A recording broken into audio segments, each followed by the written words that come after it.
Hello everyone, let's start. दोस्तों, आज हम लोग एक नए कॉन्सेप्ट को वापस से देखते हैं एसएम के साथ में। नेक्स्ट वीक से हम लोग कुछ एफएम के चैप्टर्स को, कॉन्सेप्ट को पढ़ने की कोशिश करेंगे। अभी तक जितने कॉन्सेप्ट आपने पढ़े हैं आप सभी लोग जानते हैं। We are done with Ansoff, then PLC, then experience curve and also have done. और एक कॉन्सेप्ट किया हमने, कौन सा? एनसॉफ किया, एक्सपीरियंस कर्व किया, कोर कंपिटेंसी किया और हमने पीएलसी किया, राइट। अब देखते हैं नया कॉन्सेप्ट, ओके। और फिर मैं आपको कल इसमें से ऐसे कुछ चीजें भी दिखाऊंगा कि आईसीए कैसे क्वेश्चंस को पूछती हैं। बाकी अभी जो मेरे पास मैं आज आपको कुछ बुक्स भी दिखाऊंगा, बट ये जो बुक है जो इस समय आपको दिख रही है, it is the exact copy of ICA module, ताकि आईसीए के मॉड्यूल से आपको अलग से पढ़ने की जरूरत ना पड़े। बिकॉज एग्जामिनेशन में जो क्वेश्चन आते हैं वो डायरेक्टली यहां से ही पूछे जाते हैं। इस they have not made any changes in the book. With this book is the final book, awesome book. इससे ज्यादा हमको अलग से कुछ भी पढ़ने की जरूरत नहीं है, राइट एवरीवन। चलो लेट्स स्टार्ट, इसको देखते हैं। यहां पे ले जाते हैं इसको। मैं आपको एक कॉन्सेप्ट पढ़ाना चाहता हूं। ओके,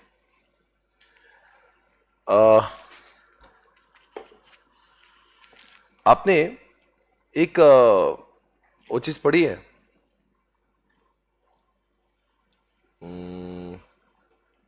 एक बहुत अच्छा कॉन्सेप्ट मेरे दिमाग में आ रहा है, मुझे लगता है कि मैंने वो पढ़ाना चाहिए आपको।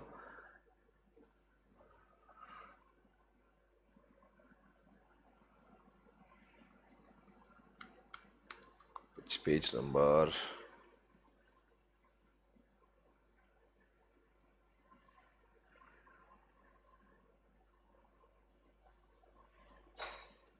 यस, मैं आ गया वहां पे करीब करीब।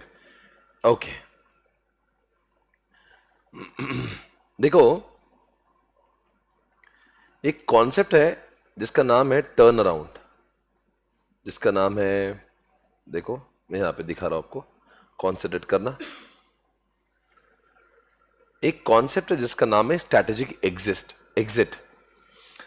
कभी भी कोई ऑर्गेनाइजेशन में कभी अशुभ संकेत हो जाए तो वो ऑर्गेनाइजेशन को बंद नहीं करता। ऐसे समय आ सकते हैं ऑर्गेनाइजेशन का कैश फ्लो बहुत खराब हो रहा है, प्रॉफिटेबिलिटी नहीं हो रही है, कंपटीशन बहुत इंटेंस हो रही है, सेल्स कम हो रहा है, हाँ, अपना प्रोडक्ट का कोई डिमांड नहीं है, दूसरे के प्रोडक्ट का बहुत डिमांड बढ़ रहा है, हमारा पूरा मैनेजमेंट खराब हो रहा है, हमारे प्रोडक्ट की कोई डिमांड नहीं है, हमारा टेक्नोलॉजी आउटडेटेड हो रहा है। ऐसा कुछ भी हो सकता है दुनिया में जो अपने लिए अच्छा है कि बुरा है? बुरा है। ऐसे समय पे लोग क्या करते हैं? हताश निराश होकर कंपनी को बंद करते हैं क्या? नहीं। देखो बच्चों, डायरेक्टली कंपनी को बंद करना नहीं होता। सबसे पहले करते हैं टर्न अराउंड। क्या करते हैं? Turn around.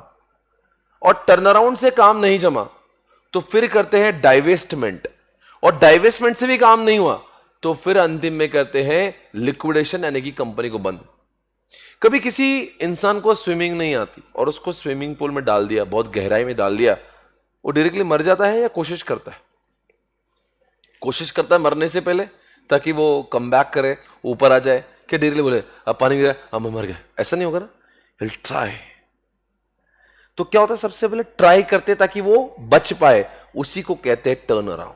हम लोग कोशिश करेंगे, हम बहुत सारी चीजों को चेंज करेंगे, मैनेजमेंट को चेंज करेंगे, प्रोडक्ट के डिजाइन को चेंज करेंगे, हाँ, मार्केटिंग को चेंज करेंगे, टॉप मैनेजमेंट को चेंज करेंगे, लोगों को ट्रेनिंग देंगे, प्रोडक्ट के डिजाइन चेंज करेंगे, प्रोडक्ट का स्टाइल चेंज करेंगे, हो सकता है अलग तरीके से, नए तरीके से कुछ करेंगे, पर कम बैक करने की कोशिश करेंगे। उसको कहते हैं टर्न अराउंड। तो टर्न अराउंड कब करते हैं? अभी थ्योरी और मैं प्रैक्टिकल पढ़ाऊंगा, कॉन्सेंट्रेट करना।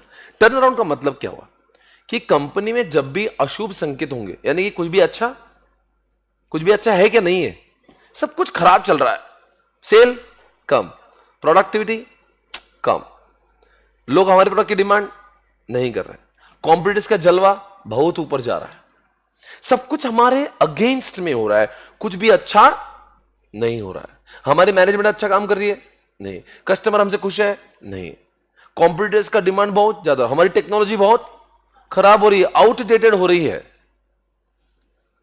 लोगों को हमारा ब्रांड का अफेक्शन कम हो रहा है, सब कुछ ऐसे समय पे कंपनी बंद नहीं करने का, क्या करने का, उसके अंदर कुछ प्रोडक्ट में चेंजेस करने के, डिजाइन में चेंजेस करने के, टॉप मैनेजमेंट में चेंजेस करने के, एम्प्लॉय के अंदर चेंजेस करने के, प्रोडक्ट के अंदर थोड़ा बहुत चेंज करने का। ये जो थोड़े थोड़े चेंज करके you are trying to come back, और ये कम बैक करने में बहुत लोग सफल हो भी जाते हैं। उसको कहते हैं टर्न अराउंड स्ट्रेटेजी।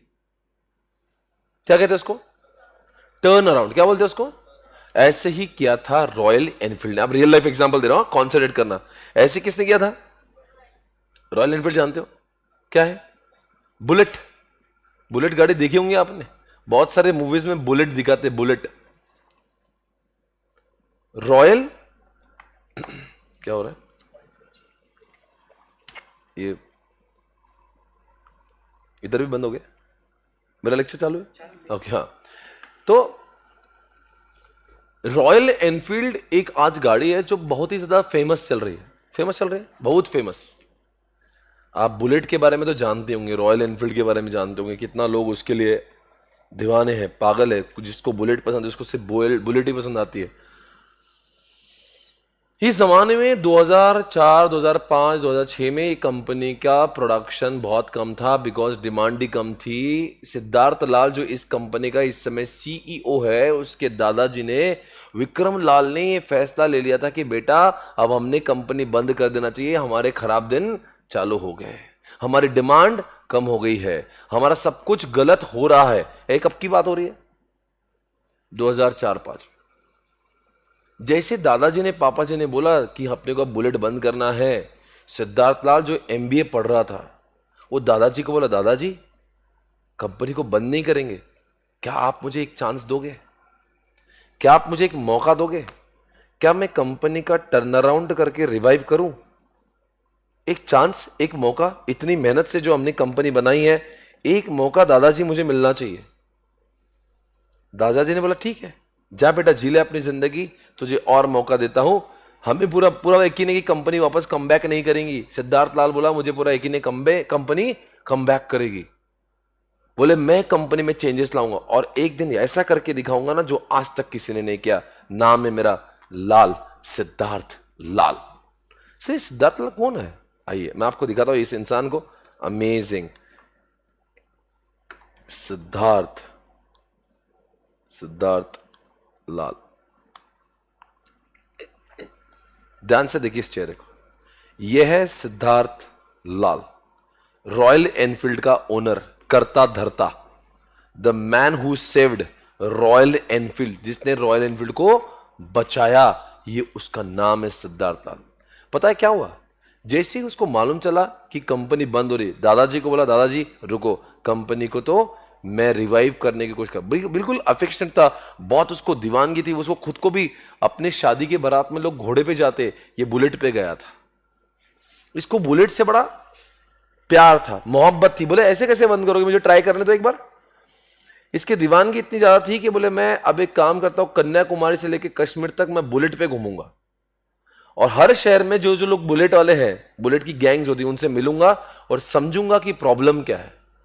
ये घूमते घूमते घूमते घूमते कई महीनों का ट्रैवल किया। He try to understand what's the problem. आखिर लोगों को बुलेट में, लोगों को प्रॉब्लम क्या हो रही है, what is the problem in bullet. लोगों से इंटरेक्शन किया, समझने की कोशिश की कि ऐसा क्यों हो रहा है। पूरा सब कुछ जाना, लोगों से मिला, पहचाना कि आखिर ऐसा क्यों हो रहा है, जानने की कोशिश की कि आखिर इसके पीछे क्या वजह है। What's the cause? What's the problem? क्या वजह है इसके पीछे जिसकी वजह से ये नहीं चल रहा है। सबको जाना, पहचाना, बहुत सारी प्रॉब्लम नजर आई। लोग बोले इसका वेट बहुत ज्यादा है, अगर एक गलती से गिर जाती ना तो गाड़ी का पता नहीं, इंसान उठ जाता है। अब जानते हो बुलेट का वेट कितना होता है? Very heavy. लड़कियां तो उसको चला भी नहीं पाती। दूसरी प्रॉब्लम ये, इसका ठंड के दिनों में, विंटर्स में इंजन सीज हो जाता है, गाड़ी स्टार्ट ही नहीं होती। ऑयल लीकेज भी होता है, कभी कभी क्लच अटक जाता है। और इसका सबसे बड़ा प्रॉब्लम होता है इसके गियर। अक्सर नॉर्मल गाड़ियों के गियर लेफ्ट में होते हैं, लेफ्ट पैर के नीचे, इसके राइट में होती। सोचो आपको लग रहा है वहां पे ब्रेक है और वहां पे क्या गियर है, जहां पे गियर है वहां पे क्या है, गलती से आपको दबाना था गियर, आपने दबा दिया ब्रेक, पीछे वाला बंदा आगे। समझ रहे हो, गाड़ी स्पीड में, आपको क्या लगाना था गियर, आपने लगा दिया ब्रेक, क्योंकि उसका सिस्टम ही अलग है, उसका गियर का पोजीशन ही अलग है। सब लोगों से बात की, अरे इतना अच्छा ब्रांड अचानक से लोग डिमांड क्यों नहीं कर रहे? बोले उसमें नए नए लुक्स नहीं आ रहे। बाकी गाड़ियों में कैसा स्पोर्ट्स लुक आता है, ऐसा थोड़ा सा लाइट वेट लगती है, आपकी गाड़ी बड़ी हेवी सी लगती है। ये सारी बातें वो समझा और फिर क्या किया, फिर सारे कंपनी के अंदर जाके बोला कि ये सब प्रॉब्लम है, I want to make all the changes. पता है क्या किया? सारा स्टील हटाए, एल्यूमिनियम डाला ताकि वेट कम हो जाए, गियर का पोजीशन चेंज किया, गाड़ी को लाइट वेट किया, गाड़ी की इंजन में सुधारना की, और ऐसी ऐसी गाड़ियां लॉन्च की। आज आप देखते हो बुलेट के अंदर, आपने सुना होगा बहुत सारे वो है रॉयल एनफील्ड बाइक्स। ये देखिएगा कितनी बाइक्स है रॉयल एनफील्ड की आजकल, बहुत है बहुत। ये देखो गाड़ियां ही गाड़ियां, ये कैसे स्पोर्ट्स लुक। ये पहले बुलेट अलग होती, अभी देखो कैसी कैसी बुलेट है, एकदम फैंसी, एकदम लेटेस्ट में। ये देखो कितनी अच्छी दिख रही है बुलेट। ये सब क्या की, ये सब सिद्धार्थ लाल की कमाल है। उसने कंपनी को एक नया लुक दिया, लाइट वेट बनाया, क्लच का प्रॉब्लम को हटा दिया, एल्यूमिनियम डाला, लाइट वेट कर दिया, अट्रैक्टिव बनाया। और अब देखने की बात है कि जो एक जमाने में कंपनी का प्रोडक्शन कैपेसिटी 6000 यूनिट्स, एक साल में 6000 यूनिट बनाने की कैपेसिटी था, मात्र 2000 यूज हो रहा था, बिकॉज गाड़ियां बिकती नहीं तो बनाएंगे क्यों। आज ऐसा है कि आज रॉयल एनफील्ड लगभग 1 लाख गाड़ियां हर महीने बेचता है, जो पूरे साल में 6000 भी नहीं बेच पा रहा था। इधर देखिए मैं आपको सेल बताता हूं, रॉयल एनफील्ड का सेल। ये सिद्धार्थ लाल का कमाल है। सिद्धार्थ लाल आज जब जब भी दुनिया में टर्न अराउंड का नाम आएगा, तब तब सिद्धार्थ लाल का नाम आएगा। ये इंडिया का सबसे जाना माना सीईओ है जिसने अपने दम पे ये सब कुछ कर दिखाया है। Royal Enfield number of bikes sold in India 2023, ये देख लीजिए क्या लिखा है, कितना है जनवरी में, मात्र जनवरी में 75,000 रॉयल एनफील्ड बेचेंगे। Only January, only January. Royal Enfield global sales are flat following last sales breakup यहां पे दिया हुआ है 2024 का। जरा देख सकते हैं यहां पे कितनी गाड़ियां वो बेच रहे हैं, बहुत गाड़ियां। अब तो जहां पे इनको 6000 गाड़ियां पूरे साल में बिकने वाली थी, अब 8-8 लाख गाड़ियां ये एक एक महीने में बेच रहे हैं, यानी कि इतना ज्यादा सेल हो रहा है। अब मैं काम करता हूं ऐसे, इस रॉयल एनफील्ड का मैं आपको टर्न अराउंड स्ट्रैटेजी बताता हूं। Royal Enfield turn around strategy, royal Enfield का टर्न अराउंड स्ट्रैटेजी देखना, बड़ा मजा आएगा पढ़ के, एक नंबर।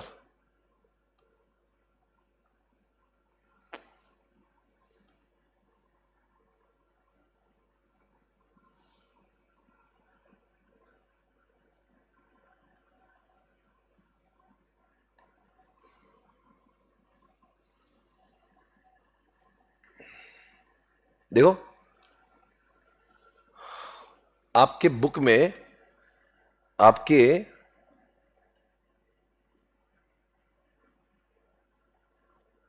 बुक में जो टर्न अराउंड के 5 स्टेप्स लिखे हैं ना, एक्शन प्लान, सबसे पहले क्या करते हैं, सबसे पहले क्या किया उसने? सबसे पहले प्रॉब्लम को समझा, प्रॉब्लम क्या है, व्हाट इज द प्रॉब्लम, फिर जाना आखिर प्रॉब्लम क्यों है, यहां जाना प्रॉब्लम क्या है। प्रॉब्लम यह है कि सेल बहुत कम हो रहा है।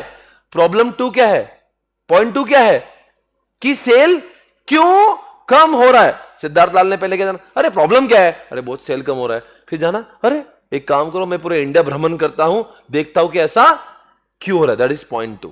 फिर पॉइंट नंबर 3 में क्या किया उसने? अच्छा अब एक काम करते हैं, मैं एक्शन लेता हूं, गाड़ियों का लाइट वेट कराता हूं, गियर की पोजीशन चेंज करता हूं, गाड़ी में एल्यूमिनियम डालता हूं, नए नए अच्छे लुक की गाड़ियां बनाता हूं। ये सब पॉइंट नंबर 3 में सिद्धार्थ लाल ने किया।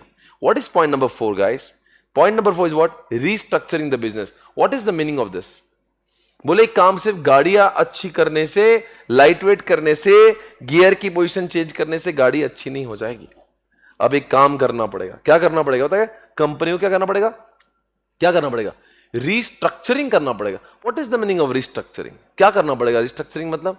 बोले काम करते हैं, शोरूम्स को बदलते हैं, शोरूम का इंटीरियर फर्नीचर पूरा अच्छा करते हैं, लोगों को ट्रेनिंग देते हैं जो गाड़ियां बेचने वाले हैं। सिर्फ गाड़ियां अच्छी होगी क्या होगा?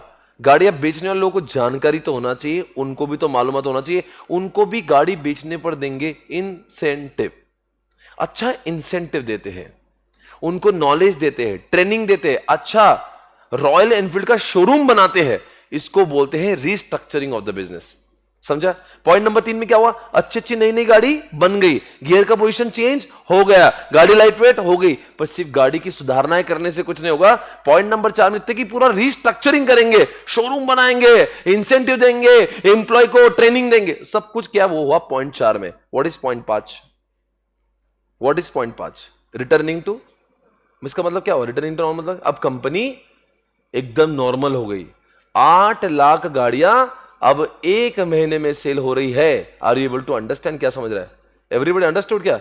सॉरी, 80,000 गाड़ियां एक महीने में सेल हो रही है, यानी कि लगभग 10 लाख गाड़ियां अब एक साल में सेल होने लगी हैं। इसका मतलब कंपनी क्या थी? जो कंपनी पहले इतना कम सेल कर रही थी, अब क्या हुआ? अब बहुत ज्यादा कर रही है। यही तो सारी चीजें जो देख रहे हो आप, ये देखो, यही तो प्रॉब्लम है। ये देखो, ये पूरा रॉयल एनफील्ड का केस स्टडी है। अभी आपने जो 5 पॉइंट्स पढ़े, आपको लग रहा नहीं यही है? ऐसा लग रहा है आईसीए ने यहां से कॉपी किया। देखो, assessment of the current problem, analysing the situation, emergency action plan, restructuring and returning to normal.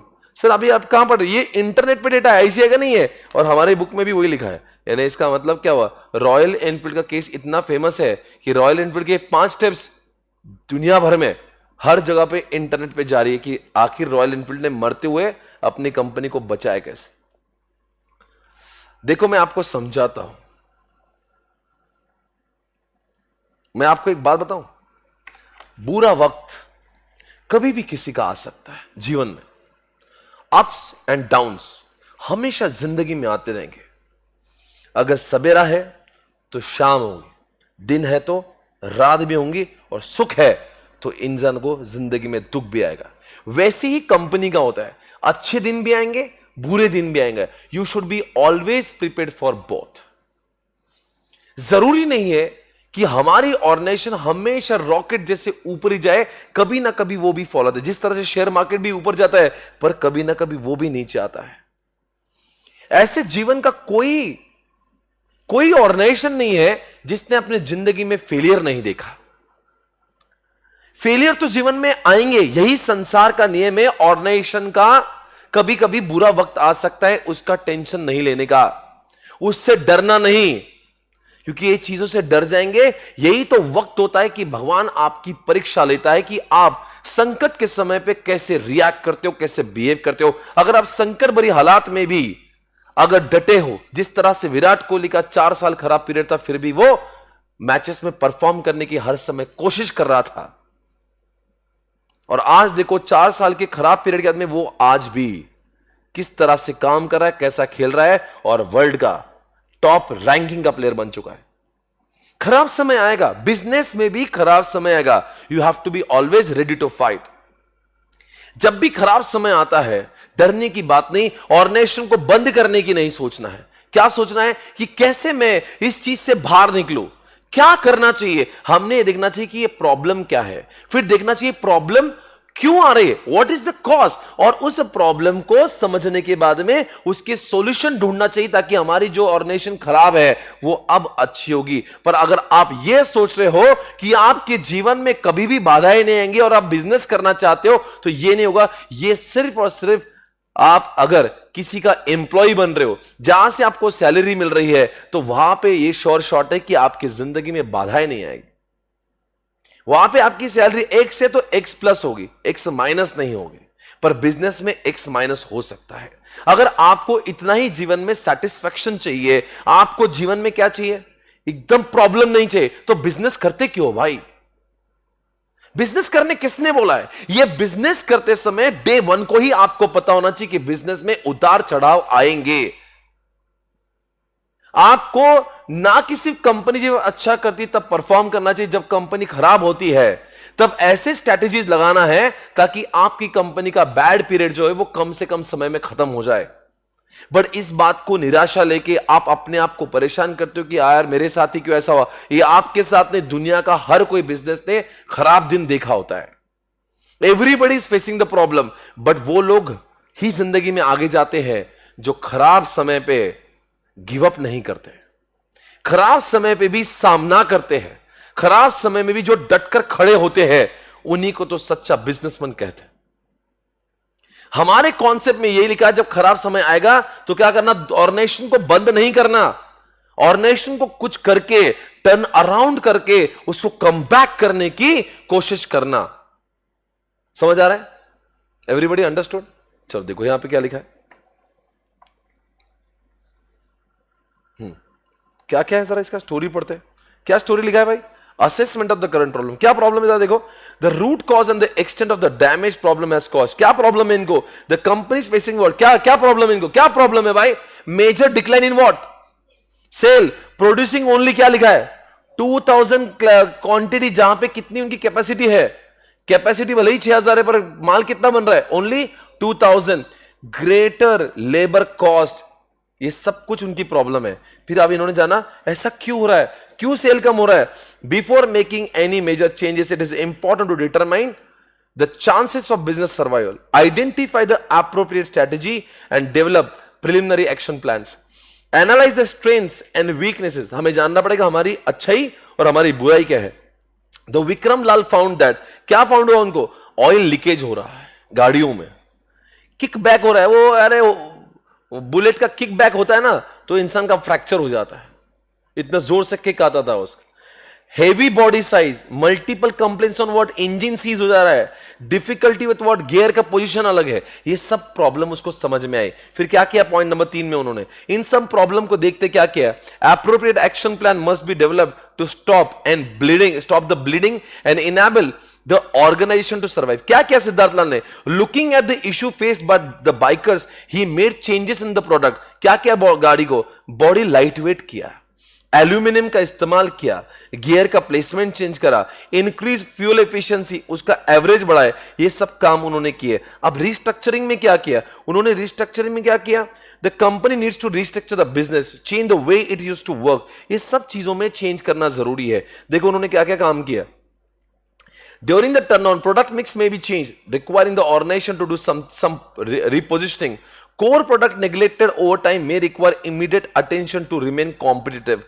Some facilities might be closed. Organization may even withdraw from the certain market to make organizations linear. और ये सब कुछ है, देखो यहां पे सामने लिखा, एम्प्लॉय को रिवॉर्ड देंगे, एम्प्लॉय को कॉम्पनसेशन देंगे, ये सब करेंगे, हमारे शोरूम को अच्छा करेंगे, एम्प्लॉय को ट्रेनिंग देंगे, हाँ रिस्ट्रक्चरिंग शोरूम को अच्छा करेंगे, ये सब करा। देखो पॉइंट नंबर 3 में आपको प्रोडक्ट को अच्छा किया, पॉइंट नंबर 4 में क्या अच्छा किया, अपने एम्प्लॉयज को और अपने शोरूम को अच्छा किया, ताकि लोग जब गाड़ी लेने आए तो बराबर पट जाए, क्योंकि शोरूम इतना अच्छा है, लोग इतना अच्छे हैं। और लास्ट में क्या लिखा है, और आज देख रहे हो ये सब करने के बाद क्या सिद्धार्थ लाल नॉर्मल हुआ या नहीं हुआ, और सिद्धार्थ लाल पूरी तरह से नॉर्मल हो चुका है। और आज आप देखते हो इनके कंपनी का नाम है, लिस्टेड कंपनी है आइशर। क्या नाम है इसका सर, ये आइशर कहां से आ गया, रॉयल एनफील्ड के होल्डिंग कंपनी का नाम है आइशर। ये जरा देखिएगा, एक बार देख लेते हैं नॉर्मल हुई क्या, नॉर्मल तो हुई क्या ना, अपन ने देखा ना अभी 80,000 गाड़ियां एक महीने में बिक रही, तो कंपनी नॉर्मल हुई ना। 10 लाख 2,000 गाड़ियां नहीं बिकती थी, अब 10 लाख बिक रही एक साल में, वही तो लिखा है। The organisation should begin to show the sign of profitability. क्या प्रॉफिटेबिलिटी की साइन दिखी क्या नहीं दिखी इनको, बिल्कुल दिख चुकी है। देखो यहां पे क्या लिखा, this is how turnaround strategy was used by Vikram Lal ने स्ट्रेटजी को यूज किया, change the course of business for Royal Enfield. He has been named as what, dynamic CEO, बहुत बड़ा नाम है भाई इस बंदे का। ओके, अब मैं किसकी बात कर रहा हूं? मैं आपको क्या बताने की कोशिश कर रहा था कि इस कंपनी का नाम क्या है। इधर देखिए, इस कंपनी का नाम क्या है? शेयर बाजार में इस कंपनी का नाम आइशर होता है, Eicher Motors. Share price,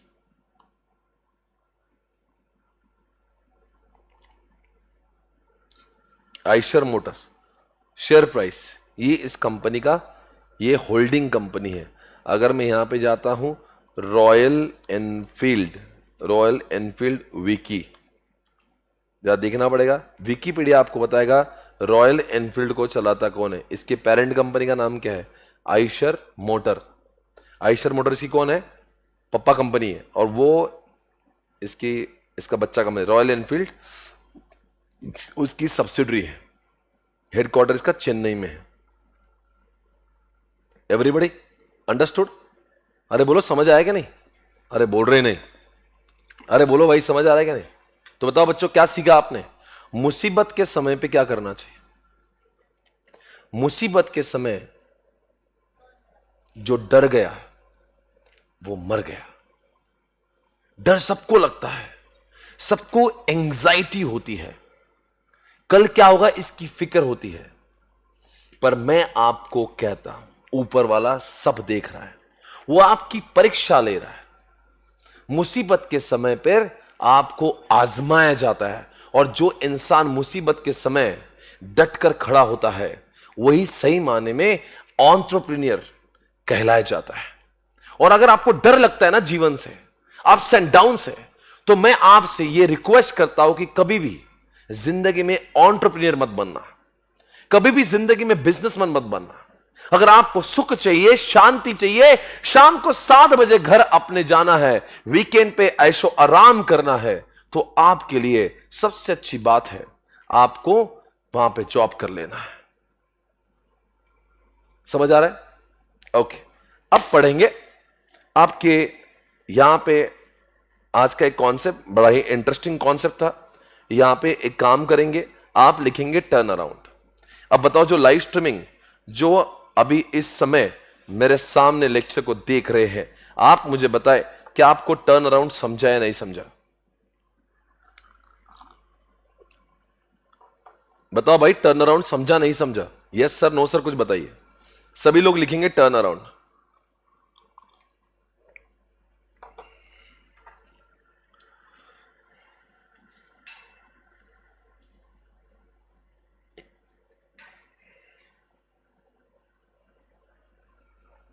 yes sir, yes sir, Aarish, भविष्य, निकिता, पायल,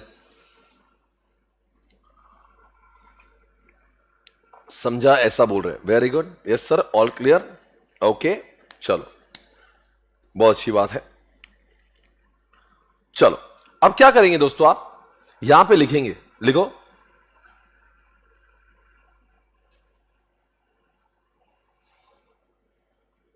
इंडिकेटर्स टू, लिखो indicators to use turn around strategy.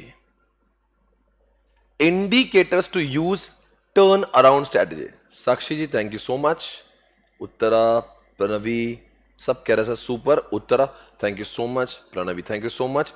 आप सभी का मैं शुक्रिया अदा करना चाहता हूं, आप अच्छे से सुनते हो मेरी बातों को, बहुत धन्यवाद। क्या लिखा आपने?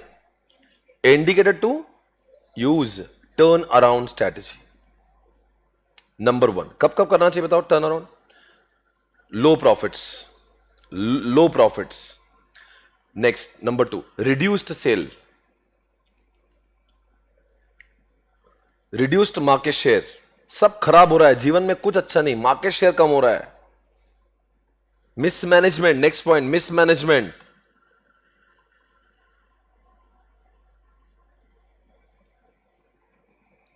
मिसमैनेजमेंट, फ्रॉड,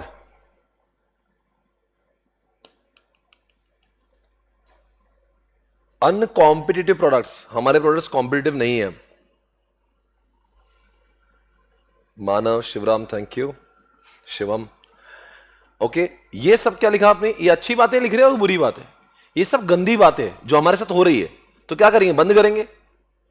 लिखो next, after seeing all above, After seeing all above,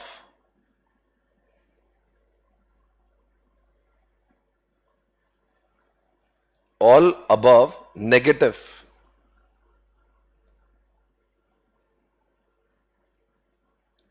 don't directly shut the company. Don't directly shut the company.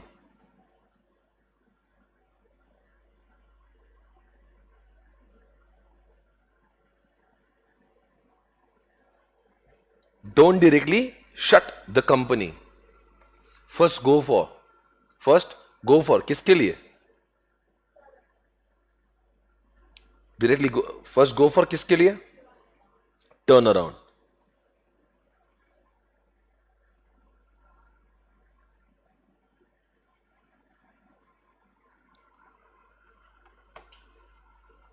Where we try to revive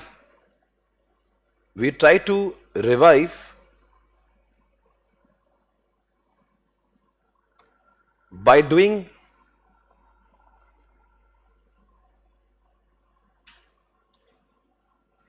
internal changes.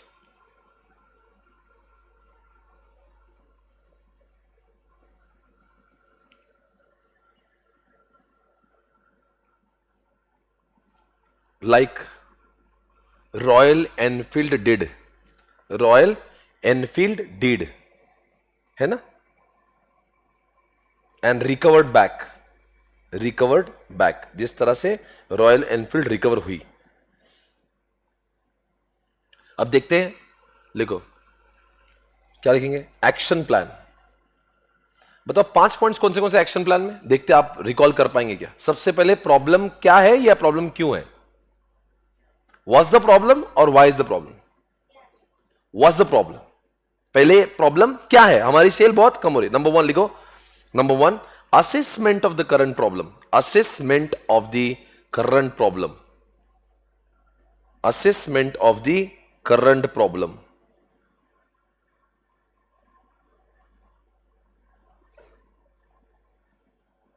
Assessment of the current problem, right?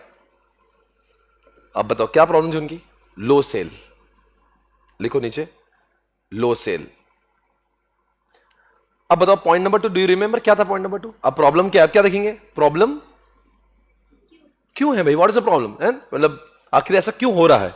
लिखो, analyse the situation. Analyse the situation.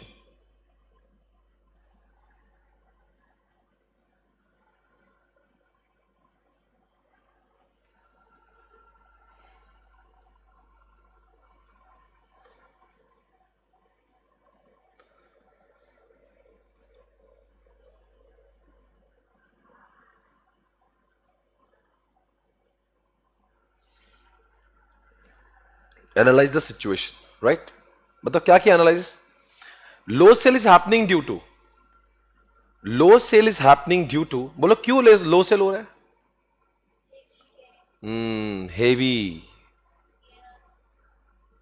Heavy comma gear position, gear placement. Heavy vehicle, gear position, comma looks,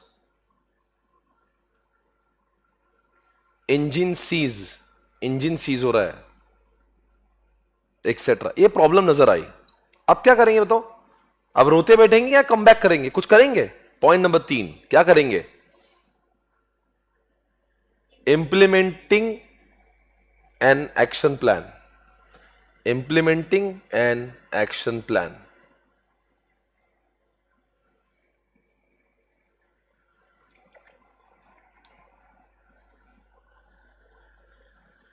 बताओ क्या action plan है? क्या करेंगे आप? छोड़ देंगे या कुछ अच्छा करेंगे? लिखो, new bikes, new good looking bikes, comma light weight. और क्या करेंगे? लाइट वेट कर दिया. Changed gear position, changed gear placement, changed gear placement.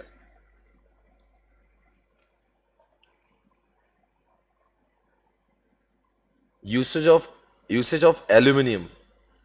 Sir क्यों? ताकि गाड़ी और लाइट हो जाए. ये सब कर दिया आपने, एक्सेट्रा कर दो। अब बताओ फोर्थ पॉइंट क्या करेंगे? अब कंपनी नॉर्मल हो जाएंगे या रिस्ट्रक्चरिंग भी करेंगे? Stage number 4, restructuring the business. Restructuring the business, restructuring the business. Sir restructuring मतलब क्या होता है?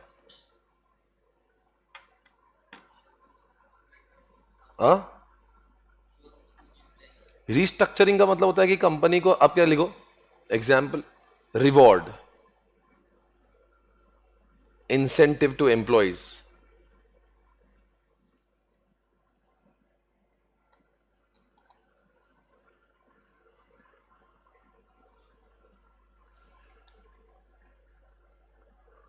रीडिजाइनिंग ऑफ शोरूम्स, शोरूम को अच्छा करेंगे, ट्रेनिंग टू एम्प्लॉइज करेंगे। ये सब आपने कौन से पॉइंट पे लिखा? Fourth point. और फिफ्थ पॉइंट क्या हो जाएगा बताओ? कुछ अच्छा होगा ना अब? तो लिखो returning to normal, number 5, fifth point. Returning to क्या लिखा है? Normal. Returning to normal, returning to normal, returning to normal. After doing all this, after doing above steps, Royal Enfield has shown fantastic growth. Royal Enfield has shown, क्या लिखा? Fantastic growth. 10 lakhs bikes, 10 lakhs bikes are sold in a year. 10 lakhs bikes are sold in a year. 10 lakh bikes को एक साल में बेचा जा रहा है। Full stop.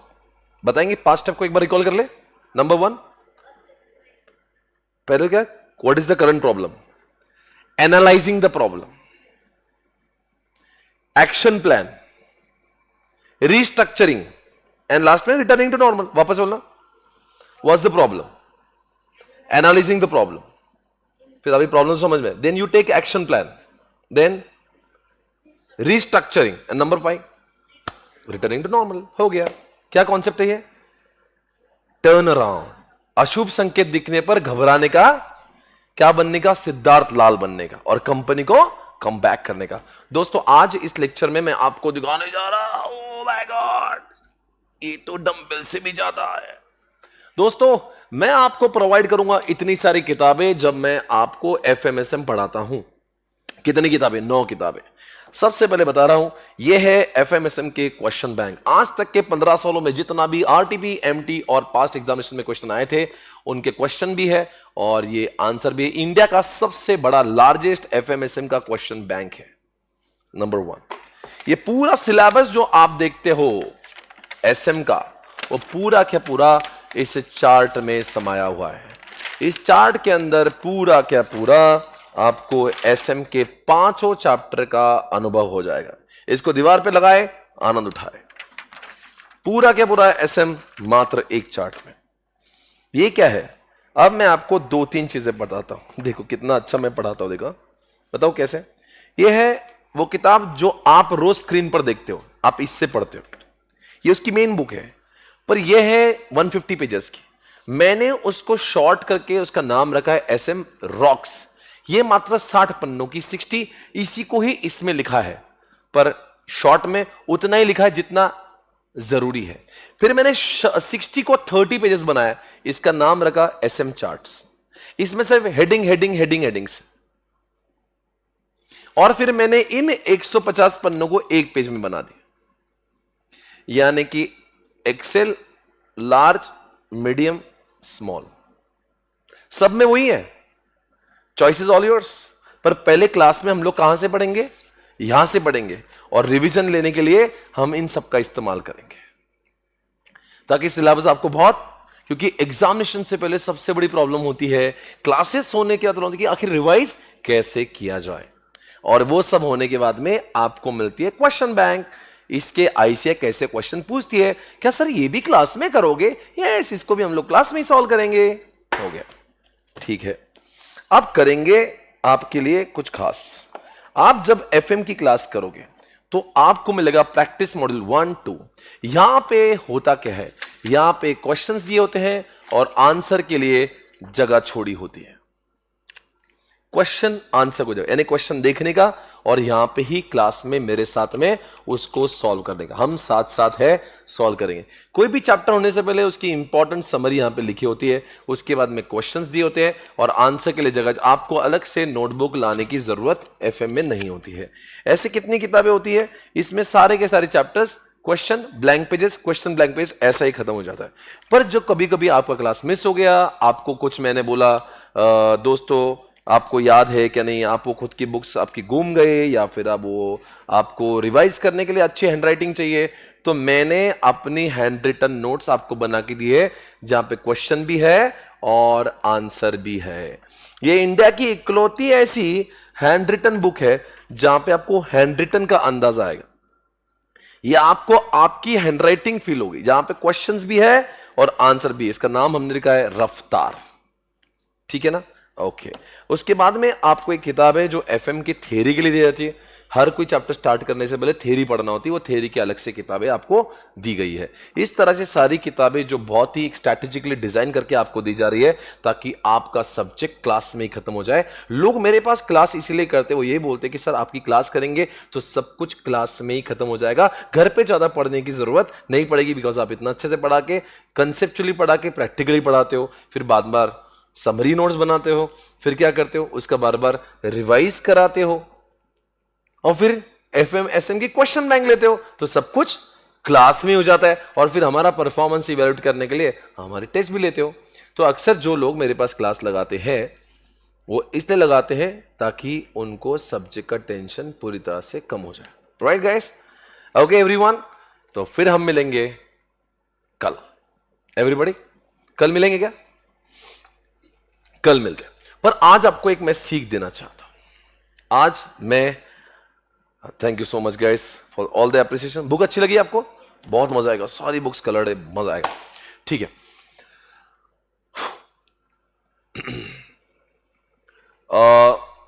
ये जो किताबें हैं व्हेनेवर यू गेट रजिस्टर्ड, आपको 8 दिन के अंदर किताबें मिल जाती हैं, ठीक है। Thank you. आपको टेंशन नहीं, किताबों का नहीं, पढ़ाई का नहीं, दैट इज माय वरी। आप सिर्फ क्लास में आना, बाकी मैं सब करवा लूंगा, ठीक है ना। Thank you Sachin, Anshita, Payal. Okay मैं आज आपको कुछ खास बताने जा रहा हूं।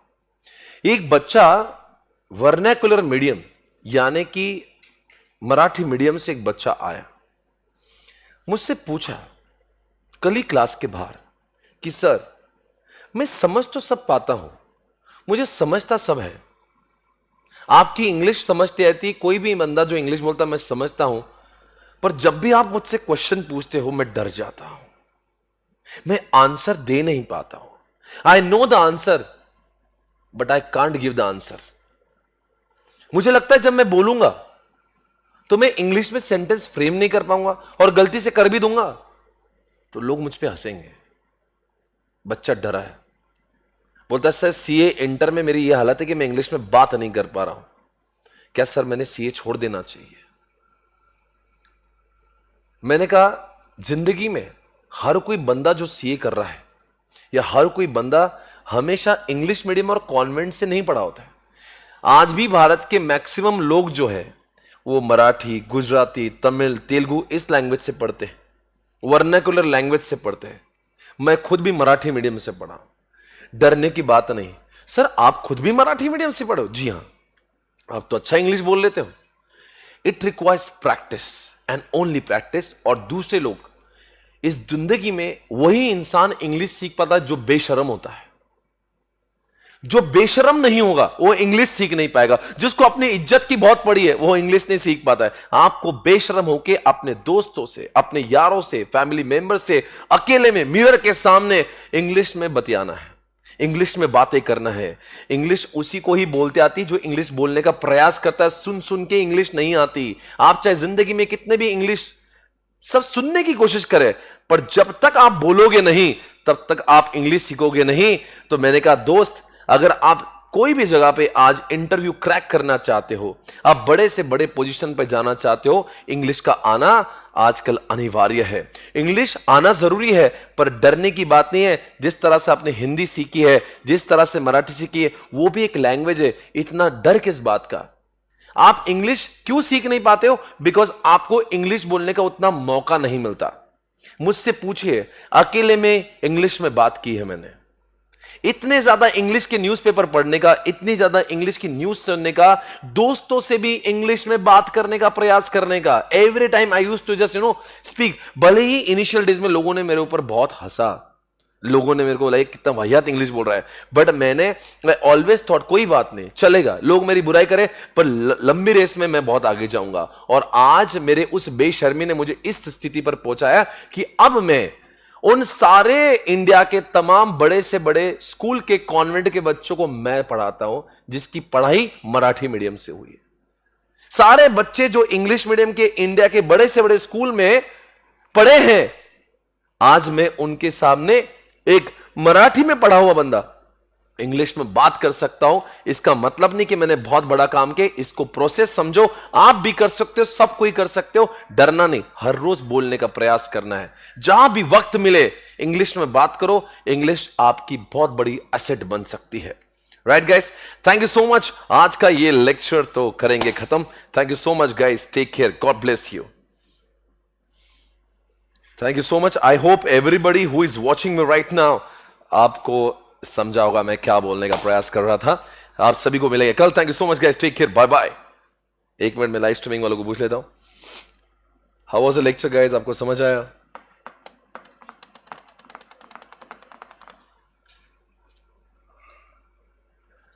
Truly said sir, very motivating.